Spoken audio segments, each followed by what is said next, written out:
भारत र चाइनालाई मात्रै नभएर इंग्ल्यान्ड सरकारसँग पनि कुरा गरेका छौं। उहाँहरूले भारत र चाइनाका तर्फबाट द्विपक्षीय समझदारी कायम गरेर जुन व्यापारिक मार्ग निर्माण गर्ने काम धमाधम भइरहेको छ, यो सन्दर्भमा नेपाल सरकारको धारणा के छ, सरकारले के गरिरहेको छ भन्ने सन्दर्भमा म प्रधानमन्त्रीज्यूसँग चासो राख्न चाहन्छु। धन्यवाद।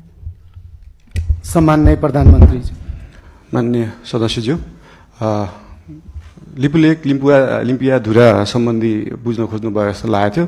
यस सम्बन्धी नेपाल सरकारले अफिसियल रूपमा डिप्लोमेटिक नोट भारत सरकारलाई पठाइसकेको छ र त्यसको जवाब पनि आएको छ। त्यो जवाबमा चाहिँ दुईटै सरकारले आफ्नो इतिहासविदहरू राखेर, आफ्नो सर्वेयरहरू राखेर, आफ्नो भूमि सम्बन्धी जानकारी भएका व्यक्तिहरू राखेर टेबल टक मार्फत यो कुरालाई समाधान गर्ने कुरा भएको छ र यस सम्बन्धी हामीले भारत र चाइनालाई मात्रै नभएर इंग्ल्यान्ड सरकारसँग पनि कुरा गरेका छौं। उहाँहरूले ब्रिटिश इन्डिया छोड्दै गर्दाखेरिको समस्या अहिलेसम्म हाम्रोमा भइरहेको हुँदाखेरि यसमा चाहिँ इंग्ल्यान्डले पनि सरकार राख्नुपर्छ भन्ने हाम्रो मान्यता हो।